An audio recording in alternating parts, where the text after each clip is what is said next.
ശ്വാസകോശത്തിൻ്റെ സമഗ്രമായിട്ടുള്ള ശേഷി എന്ന് പറയുമ്പോൾ, സമഗ്രം എന്ന് പറയുമ്പോൾ എല്ലാം കൂടെ ഉൾക്കൊള്ളുന്നല്ലേ. അപ്പോൾ ശ്വാസകോശത്തിന് ഉൾക്കൊള്ളാൻ കഴിയുന്ന മാക്സിമം വായുവിൻ്റെ അളവിനെയാണ് നമ്മൾ എന്ത് വിളിക്കുക?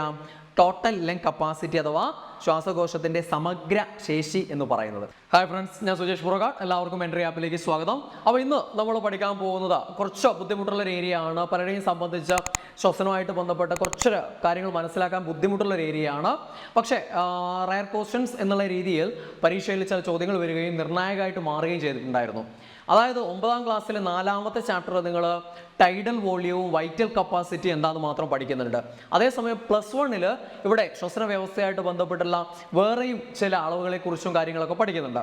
ഇത് രണ്ടും കൂടെ ചേർത്ത് കൊണ്ടുള്ള സ്റ്റേറ്റ്മെൻറ്റ് ടൈപ്പ് ചോദ്യങ്ങൾ അടുത്ത കാലത്ത് വന്നിട്ടുണ്ട്. അത് റാങ്ക് നിർണ്ണയിക്കുന്ന ചോദ്യങ്ങളായിട്ട് മാറിയിട്ടുണ്ട്. അപ്പോൾ അത് അങ്ങനെയുള്ള ചോദ്യങ്ങൾക്ക് ആൻസർ ചെയ്യണമെങ്കിൽ നമ്മൾ ഈ 9ാം ക്ലാസ് പറയുന്ന കാര്യവും അതേപോലെ തന്നെ ഈ 11ാം ക്ലാസ് പറയുന്ന കാര്യങ്ങളും ചേർത്തുകൊണ്ട് പഠിക്കണം. അപ്പോൾ അതാണ് നമ്മൾ ഇന്ന് ഉദ്ദേശിക്കുന്നത്. ശ്വസന വ്യാപ്തങ്ങളും ശേഷികളുമായി ബന്ധപ്പെട്ട് ഈ 2 ക്ലാസ്സുകളിലായിട്ട് പറഞ്ഞിരിക്കുന്ന കാര്യങ്ങളെക്കുറിച്ചാണ് നമ്മൾ പഠിക്കാൻ പോകുന്നത്. അപ്പോൾ ആദ്യം തന്നെ നമുക്ക് ശ്വസന വ്യാപ്തം അഥവാ ടൈഡൽ വോള്യം, ഈ വാക്ക് ഇങ്ങനെ തന്നെ അറിഞ്ഞിരിക്കണേ, ടൈഡൽ വോള്യം. അതങ്ങനെ തന്നെ മലയാളത്തിൽ ചോദിക്കാറുണ്ട്. ശ്വസന വ്യാപ്തം എന്ന് പറയുന്നതിന് പകരം ടൈഡൽ വോള്യം എന്നുള്ള രീതിയിൽ തന്നെ ചോദിച്ചിട്ടുണ്ട്. അപ്പോൾ അത് 2 വാക്കും അറിഞ്ഞിരിക്കുക. ടൈഡ് അറിയാമല്ലോ, സ്പ്രിംഗ് ടൈഡ്, നീപ്പ് ടൈഡ് എന്നൊക്കെ പറയാറില്ല നമ്മൾ വേലിയേറ്റങ്ങളെ കുറിച്ച്. അപ്പോൾ ആ ഒരു വാക്ക് വേലിയേറ്റം അറിയാം. അതേപോലെ തന്നെ വോള്യം എന്ന് പറഞ്ഞാൽ വ്യാപ്തം എന്ന് എല്ലാവർക്കും അറിയാം. അപ്പോൾ ശ്വസന വ്യാപ്തം, ശ്വസനം എന്ന് പറയുമ്പോൾ അതല്ലേ ടൈഡ്സ് എന്ന് പറഞ്ഞാൽ പ്രവാഹം, ഒഴുക്ക് എന്നൊക്കെയുള്ള അർത്ഥമാണ്. അപ്പോൾ ടൈഡൽ വോള്യം എന്ന് പറയുമ്പോൾ ശ്വസന വ്യാപ്തം. എന്താണ് ശ്വസന വ്യാപ്തം എന്ന് പറഞ്ഞു കഴിഞ്ഞാൽ നിങ്ങൾക്കറിയാം, ശ്വസന പ്രക്രിയ എന്ന് പറയുമ്പോൾ അതിൽ ശ്വാസം ഉള്ളിലേക്ക് എടുക്കൽ അഥവാ ഉച്ഛ്വാസവും ശ്വാസം പുറത്തേക്ക് വിടൽ അഥവാ നിശ്വാസവും ഉണ്ടെന്നുള്ള കാര്യം അറിയാം. ഉച്ഛ്വാസം, നിശ്വാസം. അപ്പോൾ ഈ ഉച്ഛ്വാസ സമയത്ത് ഒരു സാധാരണ ഉച്ഛ്വാസം നിശ്വാസം ഉണ്ടല്ലോ, ആ ഒരു സാധാരണ ഉച്ഛ്വാസ സമയത്ത് നമ്മൾ ഉള്ളിലേക്ക് സ്വീകരിക്കുന്ന വായുവിൻ്റെ അളവ്, അതല്ല എങ്കിൽ ഒരു സാധാരണ നിശ്വാസ സമയത്ത് പുറത്തേക്ക് വിടുന്ന വായുവിൻ്റെ അളവ്, അതാണ് ആ അളവിനെയാണ് നമ്മൾ എന്ത് വിളിക്കുന്നത്? ടൈഡൽ വോള്യം അഥവാ ശ്വസന വ്യാപ്തം എന്ന് പറയുന്നത്. ഒരു ഉച്ഛ്വാസ സമയത്തോ അല്ലെങ്കിൽ ഒരു നിശ്വാസ സമയത്തോ, സാധാരണഗതിയിലുള്ളതാണ്, ദീർഘ നിശ്വാസം അല്ല. അപ്പം ഒരു സാധാരണ ഉച്ഛ്വാസം അല്ലെങ്കിൽ ഒരു സാധാരണ നിശ്വാസ സമയത്ത് അല്ലേ, യെസ്, ആ ഒരു ഉച്ഛ്വാസ സമയത്ത് സ്വീകരിക്കുന്നത് അല്ലെങ്കിൽ ഒരു സാധാരണ നിശ്വാസ സമയത്ത് പുറത്തു വിടുന്ന വായുവിൻ്റെ അളവ്, അതാണ് ടൈഡൽ വോള്യം അഥവാ ശ്വസന വ്യാപ്തം എന്ന് പറയുന്നത്. ഇത് ഏകദേശം ടൈഡൽ വോള്യം എന്ന് പറയുന്നത് ഏകദേശം എത്രയാണ്? 500 മില്ലി ലിറ്റർ ആണ്. നമ്മുടെ ആരോഗ്യവാനായ ഒരു വ്യക്തിയിൽ ടൈഡൽ വോള്യം അഥവാ ശ്വസന വ്യാപ്തം എന്ന് പറയുന്നത് ഏകദേശം 500 മില്ലി ലിറ്റർ ആണ്. യെസ്. അപ്പോൾ ഇവിടെ ഇതിൽ SIRT കൊടുത്തിരിക്കുന്നതാണ് സാധാരണഗതിയിലുള്ള ഉച്ഛ്വാസ നിശ്വാസ പ്രക്രിയയിൽ ഉപയോഗിക്കുന്ന വായുവിൻ്റെ അളവ് എന്നാണ് പറഞ്ഞിരിക്കുന്നത്. പക്ഷേ യഥാർത്ഥത്തിൽ എന്താണ്? നമ്മൾ ഒന്നുകിൽ ഉച്ഛ്വാസ സമയത്ത് സ്വീകരിക്കുന്ന വായുവിൻ്റെ അളവ് അല്ലെങ്കിൽ നിശ്വാസ സമയത്ത് പുറത്തു വിടുന്ന വായുവിൻ്റെ അളവ്, അതിനെയാണ് ടൈഡൽ വോള്യം അഥവാ ശ്വസന വ്യാപ്തം എന്ന് പറയുന്നത്. അത് എത്രയാണെന്നാണ് പറഞ്ഞത്? ഏകദേശം 500 മില്ലി ലിറ്റർ ആണ്. ഇത് വളരെ ഇമ്പോർട്ടൻ്റ് ആണ്, പോയിന്റ് ഓർമ്മിച്ച് വെക്കണേ. സ്റ്റേറ്റ്മെന്റ് ടൈപ്പ് ചോദ്യങ്ങൾ വരുമ്പോൾ ഇങ്ങനെയുള്ള കുറേ പോയിന്റ്സ് ചേർത്തിട്ടാണ് ഇവിടെ ചോദ്യം വരിക. അപ്പോൾ ഒരു ആരോഗ്യവാനായ ഒരു വ്യക്തിയുടെ ടൈഡൽ വോള്യം ഏകദേശം എത്രയാണ്? 500 മില്ലി ലിറ്റർ ആണ്. ML എന്ന് പറഞ്ഞാൽ മില്ലി ലിറ്റർ ആണ് ഉദ്ദേശിക്കുന്നത്. 500 ml, 500 മില്ലി ലിറ്റർ ആണ് ഏകദേശം ടൈഡൽ വോള്യം എന്ന് പറയുന്നത്. നമുക്കറിയാം നമ്മുടെ ശ്വസന പ്രക്രിയ, നമ്മുടെ ഒരു ബ്രീത്ത് എന്ന് പറയുന്നത് ഏകദേശം ഒരു മിനിറ്റിൽ നമ്മൾ ഒരു 12 മുതൽ ഒരു 16 വരെയൊക്കെ തവണ നമ്മൾ എന്ത് ചെയ്യും? ബ്രീത്ത് ചെയ്യും. ഒരു 12 to 16 തവണ. അങ്ങനെ ആവുമ്പോൾ ഒരു മിനിറ്റിൽ ഏകദേശം എത്ര വായു ഉച്ഛ്വസിക്കാനോ നിശ്വസിക്കാനോ കഴിയും എന്നുള്ളതാണ് ഇവിടെ പറയുന്നത്. അതായത് 12 × 500 ആവുമ്പോൾ ഏകദേശം 6000 മില്ലി ലിറ്റർ അല്ലേ? യെസ്. ദെൻ 6000 മില്ലി ലിറ്റർ എന്ന് പറഞ്ഞാൽ 6 ലിറ്റർ അല്ലേ? 1000 മില്ലി ലിറ്റർ ആണല്ലോ ഒരു ലിറ്റർ. അപ്പം 6000 മില്ലി ലിറ്റർ. ദെൻ 16, അപ്പം എത്ര വരും? 16 × 500 വരുമ്പോൾ 8000. അതാണ് ഈ കണക്ക് ഉദ്ദേശിക്കുന്നത്.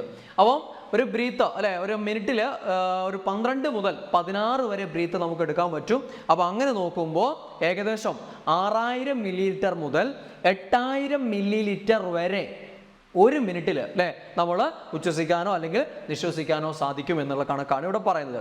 അപ്പോൾ ഇവിടെ കുറേ കാര്യങ്ങൾ സെയിം ഒരേപോലെയുള്ള കാര്യങ്ങൾ വരുമ്പോൾ കൺഫ്യൂഷൻ ആവും. അതുകൊണ്ട് ഇപ്പോഴേ ഉറപ്പിച്ചോളാം, ശ്വസന വ്യാപ്തം അഥവാ ടൈഡൽ വോള്യം, ശ്വസന വ്യാപ്തം നമ്മൾ ഒരു ഉച്ഛ്വാസ സമയത്ത്, സാധാരണ ഉച്ഛ്വാസ സമയത്ത് സ്വീകരിക്കുന്ന വായുവിൻ്റെ അളവ് അല്ലെങ്കിൽ സാധാരണ നിശ്വാസ സമയത്ത് പുറത്തുവിടുന്ന വായുവിൻ്റെ അളവ്, അതാണ് ടൈഡൽ വോള്യം അഥവാ ശ്വസന വ്യാപ്തം എന്ന് പറയുന്നത്. ശ്വസനം അതിൻ്റെ വ്യാപ്തം. ഓക്കെ അല്ലേ? യെസ്, അത് ഏകദേശം 500 മില്ലി ലിറ്റർ ആണെന്ന് പറഞ്ഞു. ദെൻ ഒരു മിനിറ്റിൽ എത്ര?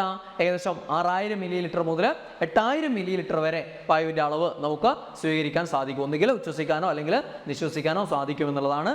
അത് 12 to 16 എന്നുള്ള കണക്ക്, ഒരു മിനിറ്റിൽ 12 മുതൽ 16 വരെ ബ്രീത്തിങ് എന്നുള്ള ഒരു കണക്കിൻ്റെ അടിസ്ഥാനത്തിൽ പറയുന്നതാണെന്നും അറിഞ്ഞിരിക്കുക. ഓക്കെ, ഇനി രണ്ടാമത് നമ്മൾ പഠിക്കുന്നത് ഉച്ഛ്വാസ സംഭരണ വ്യാപ്തം. ഈ വാക്കുകളൊക്കെ പ്രത്യേകം ശ്രദ്ധിക്കണേ. നോക്കിയേ, ഉച്ഛ്വാസം നമ്മൾ ഇൻസ്പിരേഷൻ എന്ന് പറയും. ദെൻ നിശ്വാസത്തിന് നമ്മൾ എക്സ്പിരേഷൻ, ഇൻസ്പിരേഷൻ എക്സ്പിരേഷൻ കിട്ടില്ലേ?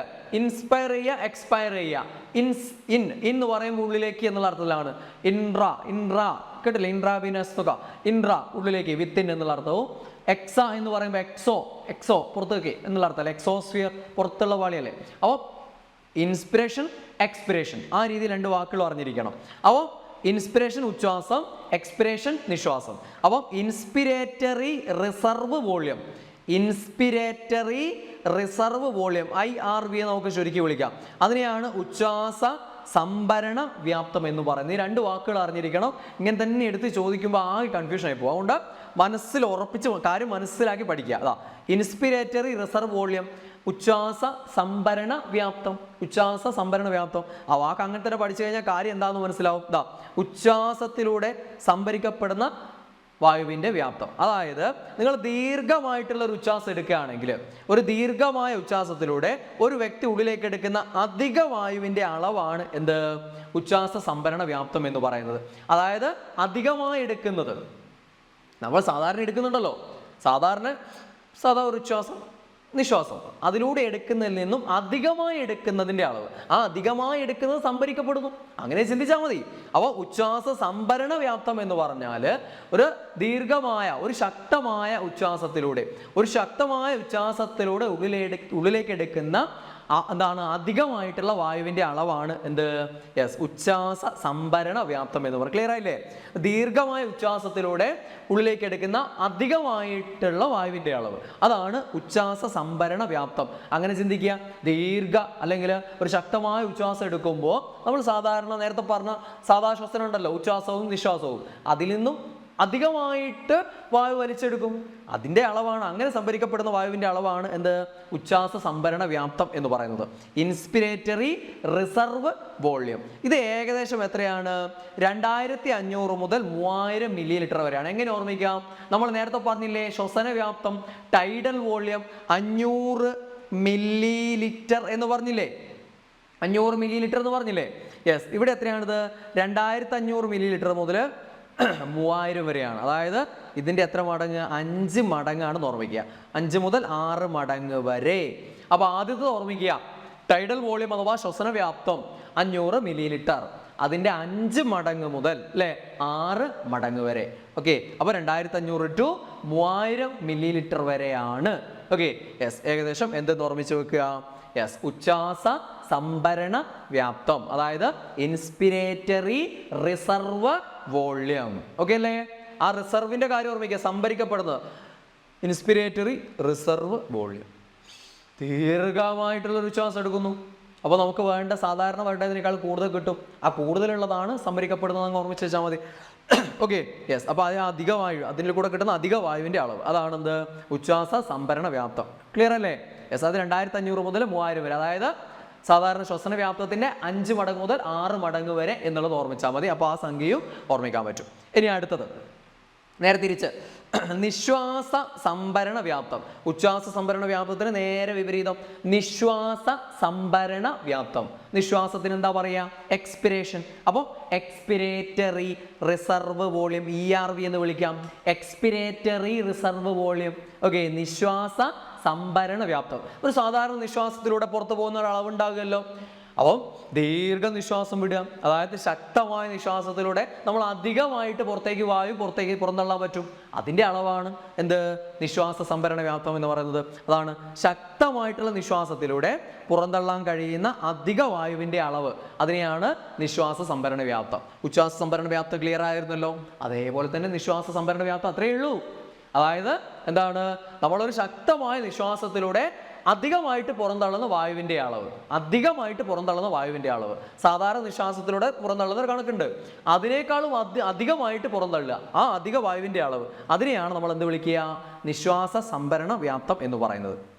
ഇത് ശരാശരി എത്രയാണ്? 1000 മുതൽ 1100 വരെ. നമ്മൾ പറഞ്ഞു നേരത്തെ, സാധാരണ ഒരു ഉച്ഛ്വാസത്തിലൂടെ അല്ലെങ്കിൽ നിശ്വാസത്തിലൂടെ സ്വീകരിക്കുന്നത് 500 മില്ലി ലിറ്റർ ആണ്. അതിനെയാണ് ടൈഡൽ വോളിയം അഥവാ ശ്വസന വ്യാപ്തം എന്ന് പറയുന്നത്. അതിൻ്റെ 5 മുതൽ 6 വരെ മടങ്ങാണ് ഉച്ഛ്വാസ സംഭരണ വ്യാപ്തം എന്ന് പറഞ്ഞു. അങ്ങനെയാണെങ്കിൽ നിശ്വാസ സംഭരണ വ്യാപ്തം എത്ര മടങ്ങ്? ഇതാ നേരത്തെ 500 ഇത് 1000, അപ്പോൾ 2 മടങ്ങ് എന്ന് കണക്കാക്കിയാൽ മതി. 2 മടങ്ങ്. ഓക്കെ, 1000 to 1100 എന്നുള്ളത് SART കൊടുത്തോണ്ട് അങ്ങനെ ഓർമ്മിക്കുക. അതല്ല എങ്കിൽ 2 മടങ്ങ് എന്ന് ഓർമ്മിച്ചാൽ മതി. അതായത് 1000 മില്ലി ലിറ്റർ ആണെന്നുള്ളത് ഓർത്ത് വെച്ചാൽ മതി. ഓക്കെ അല്ലേ? യെസ്, അതാണ് നിശ്വാസ സംഭരണ വ്യാപ്തം എന്ന് പറയുന്നത്. ഇനി ശിഷ്ടവ്യാപ്തം, ആ പേര് തന്നെ ഉണ്ട്, റെസിജ്വൽ വോളിയം, RV എന്ന് വിശേഷിപ്പിക്കാം. റെസിജ്വൽ വോളിയം അഥവാ RV. റെസിജ്വൽ എന്ന് പറയുമ്പോൾ അവശിഷ്ടം, ശിഷ്ടം എന്നുള്ള അർത്ഥമാണ്. ശിഷ്ടവ്യാപ്തം വാക്ക് തന്നെ ഉണ്ട്. നമ്മൾ കണക്കിലൊക്കെ ശിഷ്ടം കാണാറില്ലേ? അവശേഷിക്കുന്നത് എന്നുള്ള അർത്ഥമാണ് ശിഷ്ടം, അവശേഷിക്കുന്നത്. അതിൽ നിന്ന് കൃത്യമായിട്ട് കാര്യം മനസ്സിലാക്കുക. ശക്തമായൊരു നിശ്വാസം, നിങ്ങൾ ശക്തമായൊരു നിശ്വാസം, ആ ഒരു ശക്തമായ നിശ്വാസത്തിന് ശേഷം ശ്വാസകോശത്തിൽ തങ്ങി നിൽക്കുന്ന വായുവിൻ്റെ അളവ്. അതായത് നിങ്ങൾ ശക്തമായിട്ട് നിശ്വസിക്കുന്നു, ഓക്കെ, അതിനുശേഷവും നിങ്ങളുടെ ലങ്സിൽ കുറച്ച് വായു തങ്ങിക്കിടക്കും. അതായത് നിങ്ങൾ ഉച്ഛ്വാസത്തിലൂടെ എടുക്കുന്നുണ്ട്, ശക്തമായ ഉച്ഛ്വാസത്തിലൂടെ എടുക്കുമ്പോൾ ശ്വസന വ്യാപ്തത്തെക്കാൾ കൂടിയ വായു എടുക്കുന്നുണ്ട്, ആ കൂടിയ വായു ലങ്സിലുണ്ട് അല്ലേ? യെസ്, അതാണ് ശിഷ്ടവ്യാപ്തം എന്ന് പറയുന്നത്, റെസിജ്വൽ വോളിയം എന്ന് പറയുന്നത്. അതായത് ഒരു ശക്തമായ നിശ്വാസത്തിന് ശേഷവും നിങ്ങൾ പുറത്തു വിടുന്നു, ശക്തമായ നിശ്വാസത്തിലൂടെ വായു പുറത്തു വിടുന്നു, അതിനുശേഷവും ലങ്സിൽ തങ്ങി നിൽക്കുന്ന വായുവിൻ്റെ അളവ്. ശിഷ്ടം, അവശിഷ്ടം, കിട്ടിയില്ലേ? അവശേഷിക്കുന്നത്, ആ ഒരു അർത്ഥത്തിലാണ്. അവശിഷ്ടവ്യാപ്തം അഥവാ റെസിജ്വൽ വോളിയം. ചുമയുടെ പ്രശ്നമുണ്ട്, അതുകൊണ്ട് ചെറിയ ബുദ്ധിമുട്ടുണ്ടാവും നിങ്ങൾക്ക് സൗണ്ടിനൊക്കെ, ക്ഷമിക്കുക. അടുത്ത ക്ലാസ്സൊക്കെ ആകുമ്പോൾ ഓക്കെ ആയിക്കോളൂ കേട്ടോ. ഇത് ശരാശരി എത്രയാണ്? നേരത്തെ തൊട്ട് മുമ്പേ നമ്മൾ പഠിച്ചില്ലേ നിശ്വാസ സംഭരണ വ്യാപ്തം, അത് 1000 to 1100 അല്ലേ പഠിച്ചത്? ഇതാ 1100 മുതൽ 1200, 1100 to 1200 മില്ലി ലിറ്റർ ആണ് എന്ത്? ശിഷ്ടവ്യാപ്തം അഥവാ റെസിജ്വൽ വോളിയം എന്ന് പറയുന്നത്.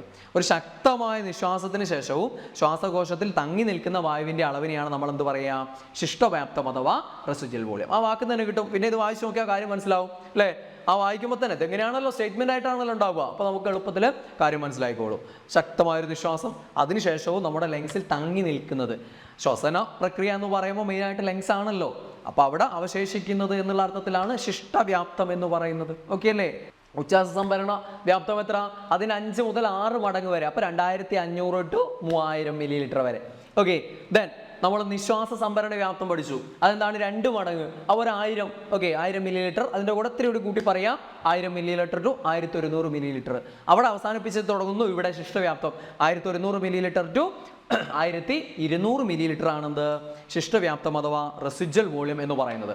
ഓക്കെ, ഇതൊക്കെ ചേർത്തുകൊണ്ട് നമ്മൾ വേറെയും ചില അളവുകൾ നമുക്ക് പറയാൻ പറ്റും. ഓക്കെ, ഇനി ഉച്ഛ്വാസ ശേഷി അഥവാ ഇൻസ്പിരേറ്ററി കപ്പാസിറ്റി എന്ന് നോക്കാം. ഇൻസ്പിറേഷനുള്ള കപ്പാസിറ്റി അല്ലേ? ഉച്ഛ്വാസത്തിനുള്ള ശേഷി എന്താണ്? നമ്മളൊരു സാധാരണ നിശ്വാസം പുറത്തേക്ക് വിടുന്നു, ആ നിശ്വാസത്തിന് ശേഷം നമ്മൾ ഉള്ളിലേക്ക് എടുക്കുന്ന വായുവിൻ്റെ അളവ്, അതാണ് ഉച്ഛ്വാസ ശേഷി എന്ന് പറഞ്ഞ് നിങ്ങളൊന്ന് ആലോചിച്ച് നോക്കിയേ. നമ്മൾ ശ്വസന വ്യാപ്തം എന്താണെന്ന് പഠിച്ചിട്ടുണ്ട്. അത് സാധാരണ ഉച്ഛ്വാസ സമയത്ത് സ്വീകരിക്കുന്ന വായുവിൻ്റെ അളവ്, അല്ലെങ്കിൽ ഒരു സാധാരണ നിശ്വാസ സമയത്ത് പുറത്തുവിടുന്ന വായുവിൻ്റെ അളവ്, അതല്ലേ ശ്വസന വ്യാപ്തം? ഒരു സാധാരണ നിശ്വാസ സമയത്ത് സ്വീകരിക്കുന്ന, ശ്വസനം നടക്കുമ്പോൾ ഉച്ഛ്വാസ സമയത്ത് സ്വീകരിക്കുന്ന വായുവിൻ്റെ അളവ്, അതാണ് എന്ത്? സാധാരണ നമ്മൾ പഠിച്ചിട്ടുണ്ട് എന്ത്? ശ്വസന വ്യാപ്തം എന്ന് പഠിച്ചിട്ടുണ്ട്. ഇനി നമ്മൾ ഉച്ഛ്വാസ സംഭരണ വ്യാപ്തം എന്താണെന്ന് പഠിച്ചിട്ടുണ്ട്. ഉച്ഛ്വാസ സംഭരണ വ്യാപ്തം എന്ന് പറഞ്ഞു കഴിഞ്ഞാൽ, ഇങ്ങനെ വലിക്കുന്ന സമയത്ത് നമ്മൾ അധികമായി എടുക്കുന്ന വായുവിൻ്റെ അളവ്, നമുക്ക് സാധാരണ ശ്വസനത്തിന് വേണ്ടതിനേക്കാൾ അധികമായിട്ട് വായു നമ്മൾ സ്വീകരിക്കുന്നുണ്ട്, അതാണ് ഉച്ഛ്വാസ സംഭരണ വ്യാപ്തം എന്നുള്ള രീതിയിൽ അധികമായിട്ട് വരുന്നത്. ഇത് രണ്ടും കൂടെ ചേർന്നതാണ് ഉച്ഛ്വാസ ശേഷി എന്ന് പറയുന്നത്. നമ്മുടെ ഉച്ഛ്വാസത്തിനുള്ള ആകെയുള്ള കപ്പാസിറ്റി, ഇൻസ്പിരേറ്ററി കപ്പാസിറ്റി, ഇൻസ്പിറേഷനുള്ള മൊത്തം കപ്പാസിറ്റി, ആ മൊത്തം കപ്പാസിറ്റി എന്ന് പറഞ്ഞാൽ എന്താ? ചിന്തിച്ചൂടെ? സാധാരണ ശ്വസിക്കാനുള്ള കപ്പാസിറ്റി പ്ലസ് അതിൻ്റെ കൂടെ അധികം സംഭരിച്ചു വെക്കുന്നില്ലേ, അധികം എടുക്കാനുള്ള അത് രണ്ടും കൂടെ ചേർന്നതാണ്, അതാണ് ഇൻസ്പിരേറ്ററി കപ്പാസിറ്റി അഥവാ ഉച്ഛ്വാസ ശേഷി എന്ന് പറയുന്നത്. ശ്വസന വ്യാപ്തത്തിൻ്റെയും ഉച്ഛ്വാസ സംഭരണ വ്യാപ്തത്തിൻ്റെയും തുകയാണ് എന്ത് ഉച്ഛ്വാസ ശേഷി അഥവാ ഇൻസ്പിരേറ്ററി കപ്പാസിറ്റി. ഇത് രണ്ടിൻ്റെയും കൂടെ തുകയാണ് ഉച്ഛ്വാസ ശേഷി അഥവാ ഇൻസ്പിരേറ്ററി കപ്പാസിറ്റി എന്ന് പറയുന്നത്. കാര്യം മനസ്സിലായിട്ടുണ്ടല്ലോ. ശ്വസന വ്യാപ്തം എന്ന് പറയുന്നത് നമ്മൾ ടൈഡൽ വോളിയം നമ്മൾ പഠിച്ചതാണ്. സാധാരണ ശ്വസന സമയത്ത് ഉള്ളിലേക്ക് എടുക്കുന്നത് അല്ലെങ്കിൽ പുറത്തേക്ക് വിടുന്ന വായുവിൻ്റെ അളവ്. അതേസമയം നമ്മളൊരു ദീർഘശ്വാസം അല്ലെങ്കിൽ ശക്തമായ ശ്വാസം എടുക്കുകയാണെങ്കിൽ നമുക്ക് കൂടുതൽ വായു ഉള്ളിലേക്ക് എടുക്കാൻ പറ്റും, അത് നമുക്ക് സംഭരിക്കാൻ പറ്റും. അതാണ് ഉച്ഛ്വാസ സംഭരണ വ്യാപ്തം എന്ന് പറയുന്നത്. ഇത് രണ്ടിൻ്റെയും കൂടെ തുകയാണ് ഉച്ഛ്വാസ ശേഷി അഥവാ ഇൻസ്പിരേറ്ററി കപ്പാസിറ്റി എന്ന് പറയുന്നത്. ക്ലിയർ ആയല്ലോ. അതേപോലെ നിശ്വാസ ശേഷിയുണ്ട്. നിശ്വാസ ശേഷി അഥവാ എക്സ്പിരേറ്ററി കപ്പാസിറ്റി. ഓക്കെ, എക്സ്പിരേറ്ററി നല്ല നിമിത്തമാണ് ശരിക്കും അല്ലേ. നമ്മൾ ശ്വസന വ്യവസ്ഥയെക്കുറിച്ച് പഠിക്കുമ്പോൾ തന്നെ ഞാൻ നല്ല ശ്വാസം എടുക്കാൻ ബുദ്ധിമുട്ടിക്കൊണ്ടാണ് ക്ലാസ് എടുക്കുന്നത്. ഓക്കെ, അപ്പോൾ നിശ്വാസ ശേഷി അഥവാ എക്സ്പിരേറ്ററി കപ്പാസിറ്റി നേരെ തിരിച്ച് അല്ലേ. ഉച്ഛ്വാസ ശേഷി പോലെ തന്നെ നിശ്വാസ ശേഷിയുണ്ട്. എന്താണ്? നമ്മളൊരു സാധാരണ ഉച്ഛ്വാസം, സാധാരണ ഉള്ളിലേക്ക് വായു എടുക്കുന്നു, അതിനുശേഷം നമ്മൾ പുറത്തു വിടുന്ന വായുവിൻ്റെ അളവ് അല്ലേ എടുക്കുന്നു, അതിനുശേഷം നമ്മൾ പുറത്തു വിടുന്ന വായുവിൻ്റെ അളവ് മാക്സിമം വിടാനുള്ള കഴിവ്, അതാണ് നിശ്വാസ ശേഷി എന്ന് പറയുന്നത്. ഓക്കെ, അപ്പോൾ അതെന്തിൻ്റെയൊക്കെ തുകയായിരിക്കും? ശ്വസന വ്യാപ്തത്തിൻ്റെയും നേരത്തെ പറഞ്ഞ നിശ്വാസ സംഭരണ വ്യാപ്തത്തിൻ്റെയും തുകയായിരിക്കും. ശ്വസന വ്യാപ്തം അതായത് ഒരു സാധാരണ ശ്വസന സമയത്ത് പുറത്തു വിടുന്ന നിശ്വാസ വായുവിൻ്റെ അളവ്. ഓക്കെ അല്ലേ? ആ രീതി പറയാലോ ശ്വസന വ്യാപ്തം. അതേപോലെ നിങ്ങൾ നിശ്വാസ സംഭരണ വ്യാപ്തം പഠിച്ചിട്ടില്ലേ? യെസ്, അധികമായി പുറത്തു വിടുന്ന വായുവിൻ്റെ അളവ്. ഇത് രണ്ടും കൂടെ ചേർന്നതാണ് നിശ്വാസ ശേഷി. നമുക്ക് നിശ്വസിക്കാനുള്ള ശേഷി എത്രത്തോളം ഉണ്ടോ അതാണ് സംഭവം ഉദ്ദേശിക്കുന്നത്. രണ്ടും കൂടെ ചേർന്ന ശേഷി, അതായത് നിങ്ങൾ സാധാരണ ഉച്ഛ്വാസം എടുക്കുന്നു, അതിനുശേഷം മാക്സിമം വിടാനുള്ള ആ കഴിവ്, അതായത് ശ്വസന വ്യാപ്തത്തിൻ്റെയും നിശ്വാസ സംഭരണ വ്യാപ്തത്തിൻ്റെയും ആകെ തുക രണ്ടും കൂടി ചേർന്നതാണ് നിശ്വാസ ശേഷി എന്ന് പറയുന്നത്. അതായത് സാധാരണ നിശ്വാസത്തിലൂടെ പുറത്തു വിടാനുള്ള വായുവിൻ്റെ അളവ് ശ്വസന വ്യാപ്തം പ്ലസ് അധികമായി വിടുന്ന വായുവിൻ്റെ അളവ്, അതായത് നിശ്വാസ സംഭരണ വ്യാപ്തം. രണ്ടിൻ്റെയും കൂടെ തുകയാണ് നിശ്വാസ ശേഷി എന്ന് പറയുന്നത്. ഓക്കെ അല്ലേ? അപ്പോൾ കൺഫ്യൂഷൻ വരുന്ന കാര്യമായതുകൊണ്ടാണ് ഇങ്ങനെ ആവർത്തിച്ച് പറഞ്ഞു തരുന്നത്. അപ്പോൾ ഒന്ന് ഉറപ്പിച്ച് വെക്കുക, അതിനുശേഷം ഒന്ന് നോട്ട്സ് ആയിട്ടത് ഒന്ന് ലഘൂകരിച്ച് എഴുതി വെക്കുക, എന്നിട്ട് ഉറപ്പിച്ചോളാം. ചോദ്യം വന്നാൽ നിർണായകമായിട്ട് മാറും. ഒരുമിച്ച് ചേർത്തുള്ള ചോദ്യം ആകുമ്പോൾ പലരും കൺഫ്യൂഷൻ കൊണ്ട് തെറ്റിക്കുകയും ചെയ്യും. അടുത്തത് ജീവധർമ്മ ശിഷ്ടവ്യാപ്തമാണ്. Functional residual volume. നമ്മൾ റെസിജ്വൽ വോളിയം അഥവാ ശിഷ്ടവ്യാപ്തം പഠിച്ചിട്ടുണ്ട്. എന്താണ് ശിഷ്ടവ്യാപ്തം? നമ്മൾ പഠിച്ചത് ശക്തമായ നിശ്വാസത്തിന് ശേഷം നമ്മൾ ശക്തമായിട്ട് നിശ്വസിക്കുന്നു, അതിനുശേഷവും നമ്മുടെ ലങ്സിൽ തങ്ങി നിൽക്കുന്ന വായുവിൻ്റെ അളവാണ് ശിഷ്ടവ്യാപ്തം. ഇനി ജീവധർമ്മ ശിഷ്ടവ്യാപ്തം എന്ന് പറഞ്ഞു കഴിഞ്ഞാൽ നമ്മൾ ശക്തമായിട്ട് നിശ്വസിക്കുകയല്ല, ഒരു സാധാരണ നിശ്വാസം. ആ ഒരു സാധാരണ നിശ്വാസ സമയത്ത് ശ്വാസകോശത്തിൽ അവശേഷിക്കുന്ന വായുവിൻ്റെ അളവാണ്. അവിടെ ചിന്തിച്ചാൽ മതി, ശക്തമായി നിശ്വസിക്കുന്ന സമയത്ത് അവശേഷിക്കുന്ന ശിഷ്ടവ്യാപ്തം. ഓക്കെ, സാധാരണ നിശ്വാസം ആകുമ്പോൾ എന്തെങ്കിലും പുറത്ത് പോന്നിക്കില്ല. നിശ്വാസ സംഭരണ വ്യാപ്തം എന്ന് പറയുന്ന സാധനം പഠിച്ചിട്ടില്ലേ? ശക്തമായിട്ട് നിശ്വസിക്കുമ്പോൾ സമയത്ത് അധികമായിട്ട് പുറത്തു വിടുന്ന ആ വായുവിൻ്റെ അളവ് അതിങ്ങ് വരൂലല്ലോ, സാധാരണ നിശ്വാസമല്ലേ.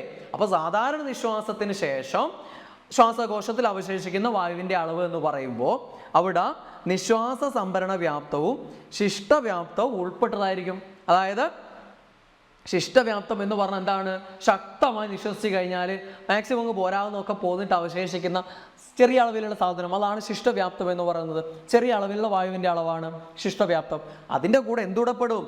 നിശ്വാസ സംഭരണ വ്യാപ്തം കൂടെ പെടും. നിശ്വാസ സംഭരണ വ്യാപ്തം നമ്മൾ പറഞ്ഞാലേ, നിശ്വസിക്കുന്ന സമയത്ത് അധികമായിട്ട് പുറത്തു വിടുന്നത് അല്ലേ, ശക്തമായിട്ട് നിശ്വസിക്കുന്ന സമയത്ത് അധികമായിട്ട് പുറത്തു വിടുന്നതാണ് നിശ്വാസ സംഭരണ വ്യാപ്തം എന്ന് പറഞ്ഞ ആ വായുവിൻ്റെ അളവാണ്. ഇത് രണ്ടും കൂടെ ചേർന്നതാണ് ജീവധർമ്മ ശിഷ്ടവ്യാപ്തം എന്ന് പറയുന്നത്. രണ്ടും കൂടെ ചേർന്നതാണ്.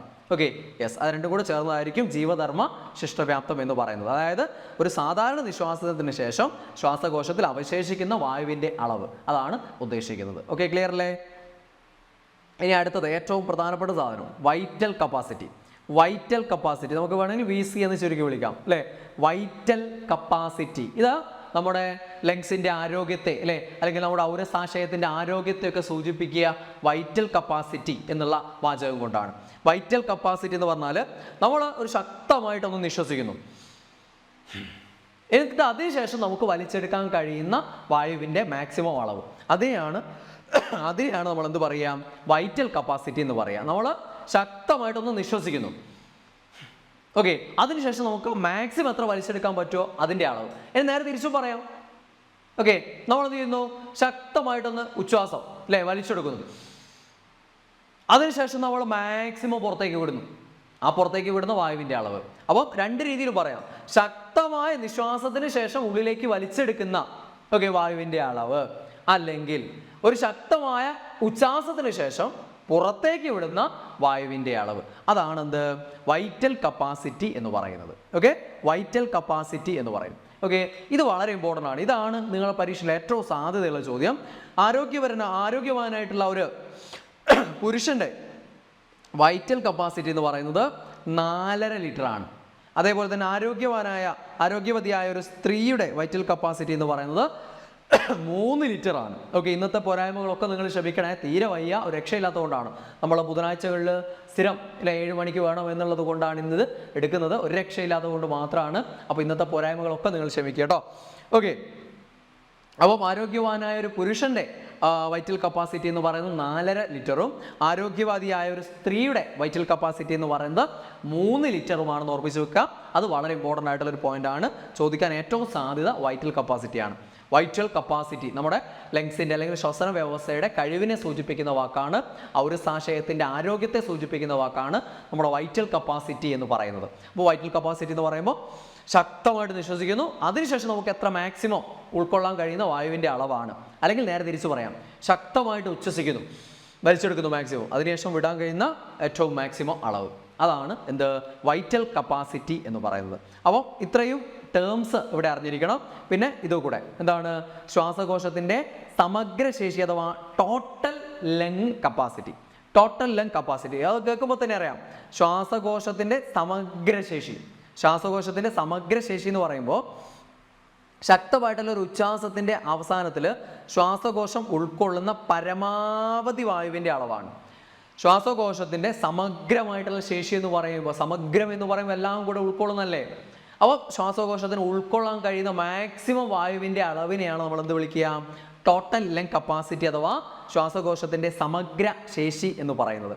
ഒരു ശക്തമായ ഉച്ഛ്വസിക്കുന്നു, നമ്മൾ ശക്തമായിട്ട് ഉച്ഛ്വസിക്കുന്നു. ആ ഉച്ഛ്വാസത്തിൻ്റെ അവസാനത്തിൽ നമുക്ക് ഉൾക്കൊള്ളാൻ കഴിയുന്ന മാക്സിമം മൊത്തം അല്ലെ എത്ര കിട്ടിയിട്ടുണ്ടോ അതാണ് എന്ത്? സമഗ്രശേഷി, ടോട്ടൽ ലങ് കപ്പാസിറ്റി അഥവാ ശ്വാസകോശത്തിൻ്റെ സമഗ്ര ശേഷി എന്ന് പറയുന്നത്. ഇതെന്ന് പറയുന്നത് നമ്മൾ നേരത്തെ പറഞ്ഞ ഈ ടേംസ് ഒക്കെ പെടും അല്ലേ. അതായത് റെസിജ്വൽ വോള്യം അഥവാ ശിഷ്ടവ്യാപ്തവും, പിന്നെ എന്താ എക്സ്പിരേറ്ററി റെസിജ്വൽ വോള്യവും, അതേപോലെ തന്നെ ടൈഡൽ വോള്യവും, ഇൻസ്പിരേറ്ററി റെസിജ്വൽ വോള്യവും, ഉച്ഛ്വാസ സംഭരണ വ്യാപ്തവും അല്ലേ, അതേപോലെ തന്നെ നിശ്വാസ സംഭരണ വ്യാപ്തവും, ടൈഡൽ വോള്യവും അല്ലേ, ശ്വസന വ്യാപ്തം അഥവാ ടൈഡൽ വോള്യവും, പിന്നെ റെസിജ്വൽ വോള്യം അഥവാ ശിഷ്ടവ്യാപ്തവും, ഇതെല്ലാം കൂടെ ഉൾപ്പെടുന്നതാണ് എന്ത്? നമ്മുടെ ലങ്സിൻ്റെ സമഗ്ര ശേഷി എന്ന് പറയുന്നത്. ശ്വാസകോശത്തിൻ്റെ സമഗ്ര ശേഷി അഥവാ ടോട്ടൽ ലങ് കപ്പാസിറ്റി എന്ന് പറയുന്നത്. ഓക്കെ, അല്ലെങ്കിൽ മറ്റൊരു രീതിയിൽ പറയാം, കാരണം ഇതെല്ലാം കൂടെ പറയുന്നതിന് പകരം വൈറ്റൽ കപ്പാസിറ്റിയും ശിഷ്ടവ്യാപ്തവും എന്ന് പറഞ്ഞാൽ മതി.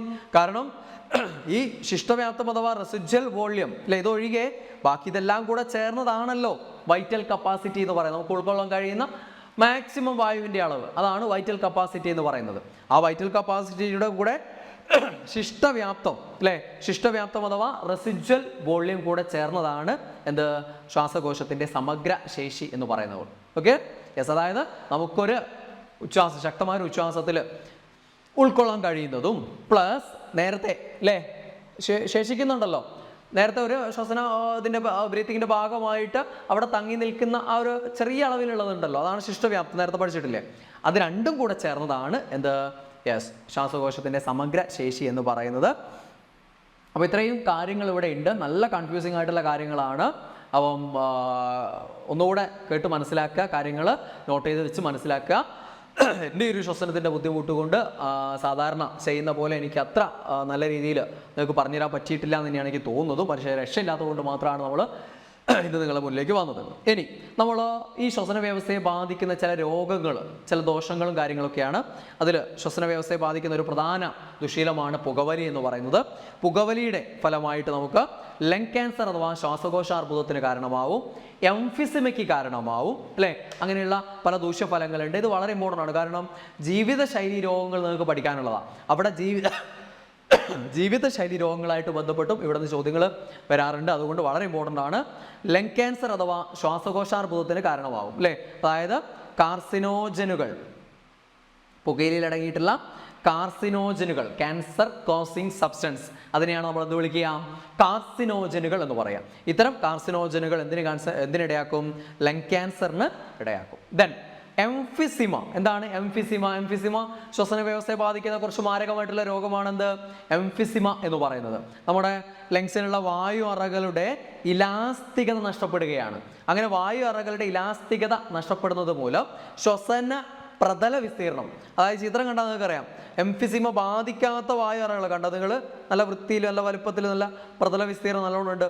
പക്ഷെ അതേസമയം എംഫിസിമ ബാധിച്ച് കഴിയുമ്പോൾ ഇതിൻ്റെ എന്താണ്, ഇവിടെ ഇലാസ്തികത നഷ്ടപ്പെടുന്നു, ഇതിൻ്റെ ഈ അറ്റങ്ങളൊക്കെ എന്ത് ചെയ്യുന്നു?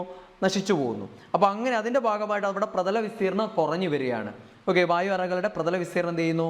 കുറഞ്ഞു പോകുന്നു. അങ്ങനെ എന്ത് ചെയ്യാണ്? വൈറ്റൽ കപ്പാസിറ്റി കുറഞ്ഞു പോവുക. അതാണ് എന്ത്? എംഫിസിമ എന്ന് പറയുന്നത്. ഓക്കെ, അപ്പോൾ പുകയിലയിലെ വിഷപദാർത്ഥങ്ങൾ വായു അറകളുടെ ഇലാസ്തികത നഷ്ടപ്പെടുത്തുന്നു. ആ ഇലാസ്തികത നഷ്ടപ്പെടുന്നതോടെ ഈ വായു അറകളുടെ ശ്വസനത്തിനുള്ള പ്രതല വിസ്തീർണം കുറയുന്നു. അങ്ങനെ പ്രതല വിസ്തീർണം കുറയുകയും വൈറ്റൽ കപ്പാസിറ്റി കുറഞ്ഞു പോവുകയും ചെയ്യുന്ന അവസ്ഥയാണ് എംഫിസിമ എന്ന് പറയുന്നത്. പുകവലിയുടെ ഒരു പ്രധാന ദൂഷ്യഫലങ്ങളിൽ വരുന്നതാണ്. മാരകമായിട്ടുള്ള രോഗമാണ്, ശ്വസന വ്യവസ്ഥയെ ബാധിക്കുന്ന ഒരു മാരക രോഗമാണ്. അതേപോലെ മറ്റൊരു രോഗമാണ് ബ്രോങ്കൈറ്റിസ്. ബ്രോങ്കിയെ ബാധിക്കുന്നതാണ് അല്ലേ, ബ്രോങ്കൈറ്റിസ്. അതിനും പുകവലിയുടെ ഒരു പ്രധാന കാരണമാണ്. പുകവലിക്കുമ്പോൾ പുകയിലയിലെ ടാറ് അല്ലേ, കാർബൺ മോണോക്സൈഡ്, ഇങ്ങനെയുള്ള വിഷവസ്തുക്കളുണ്ട്. ഈ വിഷവസ്തുക്കൾ നമ്മുടെ വായു അറകളിൽ ശ്ലേഷ്മം അടിഞ്ഞുകൂടാനും രോഗാണുക്കൾ പെരുകാനും ഇടയാക്കും അല്ലേ. അതായത് ഈ ടാറ്, കാർബൺ മോണോക്സൈഡ് മുതലായിട്ടുള്ള ഘടകങ്ങൾ നമ്മുടെ വായു അറകളിൽ ശ്ലേഷ്മം, മ്യൂക്കസ് അറിയാലോ, ശ്ലേഷ്മം അടിഞ്ഞുകൂടുന്നതിനും രോഗാണുക്കൾ പെരുകാനും ഇടയാക്കും. അങ്ങനെ ശ്വാസകോശത്തിന് എന്തുണ്ടാവുകയാണ്? വീക്കം ഉണ്ടാകുന്ന അവസ്ഥയാണെന്ത്? ബ്രോങ്കൈറ്റിസ് എന്ന് പറയുന്നത്. ബ്രോങ്കൈറ്റിസ്. Okay, yes. അപ്പം ഇതൊക്കെ പുകവലിയുടെ ദൂഷ്യഫലങ്ങൾ എന്നുള്ള രീതിയിൽ അറിഞ്ഞിരിക്കേണ്ടതാണ്. പിന്നെ ശ്വസന വ്യവസ്ഥയെ ബാധിക്കുന്ന വളരെ പ്രധാനപ്പെട്ട ചില രോഗങ്ങളാണ് ആസ്മ, സാർസ്, പ്ലൂരസി, ആന്ത്രാക്സ്, ന്യൂമോണിയ, ക്ഷയം, ബ്രോങ്കൈറ്റിസ് ഓൾറെഡി നമ്മൾ പറഞ്ഞു, സിലിക്കോസിസ്, ആസ്ബറ്റോസിസ്. ഓക്കെ, ആസ്ബസ്റ്റോസിസ് ഇതൊക്കെ എന്തിനെ ബാധിക്കുന്നതാണ്? ശ്വസന വ്യവസ്ഥയെ ബാധിക്കുന്ന പ്രധാന രോഗങ്ങളാണ്. പ്ലൂരസി, പ്ലൂര ശ്വാസകോശത്തെ പൊതിഞ്ഞ് കാണപ്പെടുന്ന ആവരണമാണ് പ്ലൂര. പ്ലൂരയ്ക്ക് ഉണ്ടാകുന്ന അണുബാധയാണ് പ്ലൂരസി. സാർസ് ശ്വസന വ്യവസ്ഥയെ ബാധിക്കുന്ന രോഗമാണ്. അതേപോലെ ആസ്മ, ആസ്മ എന്ന് പറയുന്നത് നീർവീക്കം കൊണ്ടുണ്ടാകുന്ന ശ്വസന തടസ്സമാണ്. നീർവീക്കം കൊണ്ടുണ്ടാകുന്ന ശ്വാസ തടസ്സത്തെയാണ് നമ്മൾ ആസ്മ എന്ന് പറയുക. ഓക്കെ, അതേപോലെ ആന്ത്രാക്സ്, ന്യൂമോണിയ, ക്ഷയം, ഓക്കെ, ബ്രോങ്കൈറ്റിസ്, സിലിക്കോസിസ്, ആസ്ബസ്റ്റോസിസ് ഒക്കെ തൊഴിൽജന്യ രോഗങ്ങൾ വരുന്നതാണ്. തൊഴിലിടങ്ങളിലെ പ്രത്യേകതകൾ കൊണ്ടുണ്ടാകുന്ന ശ്വാസകോശ രോഗങ്ങൾ വരുന്നതാണ്. പാറമട തൊഴിലാളികളിലൊക്കെയാണ് സിലിക്കോസിസ് കൂടുതലായിട്ട് കാണപ്പെടുക. ക്വാറി വർക്കേഴ്സ് ഉണ്ടല്ലോ, ക്വാറികളിൽ വർക്ക് ചെയ്യുന്ന തൊഴിലാളികളിൽ കൂടുതലായിട്ട് കാണപ്പെടുന്ന ശ്വാസകോശ രോഗമാണ് സിലിക്കോസിസ്. Then asbestosis. എന്താണ്? ആസ്ബസ്റ്റോസിസ്. ആസ്ബസ്റ്റോസ് ഖനികളിൽ ജോലി ചെയ്യുന്ന തൊഴിലാളികളിൽ കൂടുതലായിട്ട് കാണപ്പെടുന്ന ശ്വാസകോശ രോഗമാണെന്ത്? ആസ്ബസ്റ്റോസിസ്. അപ്പോൾ ഇതൊക്കെ ശ്വസന വ്യവസ്ഥയെ ബാധിക്കുന്ന പ്രധാന രോഗങ്ങളാണ്. അപ്പോൾ ഇതിലേതാ എനിക്കുള്ളത് നിങ്ങൾ വിചാരിക്കുന്നുണ്ടാവും.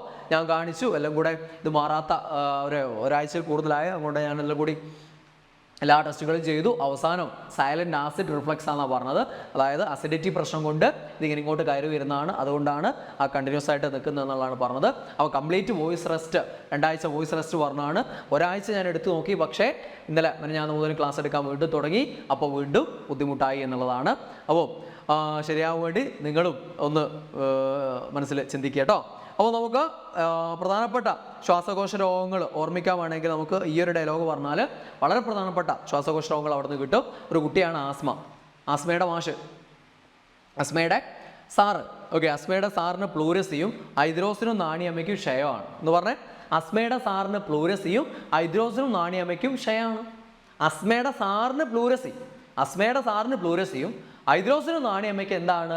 ക്ഷയമാണ്. ഹൈദ്രോസിനും നാണിയമ്മയ്ക്കും ക്ഷയമാണ്. അപ്പോൾ ആസ്മ എന്ന് പറയുന്ന ആസ്മയാണ്, സാറ് സാർസാണ്, പ്ലൂരസി പ്ലൂരസി തന്നെ, ഹൈദ്രോസ് എന്ന് പറഞ്ഞാൽ ആന്ത്രാക്സ് ആണെന്ന് ഓർമ്മിക്കുക, നാണിയമ്മ ന്യൂമോണിയ ആണ്. നാണിയമ്മ ആരാണ്?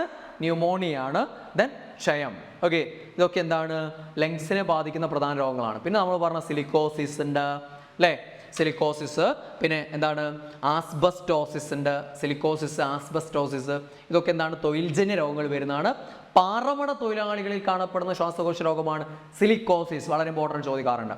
ദെൻ ആസ്ബസ്റ്റോസ്, ഖനികളിൽ ജോലി ചെയ്യുന്ന ആളുകളിൽ കാണപ്പെടുന്നതാണ് ആസ്ബസ്റ്റോസിസ്, വളരെ പ്രധാനപ്പെട്ട മറ്റൊരു ചോദ്യം. അപ്പോൾ ഇതൊക്കെ ഇവിടെ ഇതുമായിട്ട് ബന്ധപ്പെട്ട് ഓർമ്മിച്ച് വെക്കുക.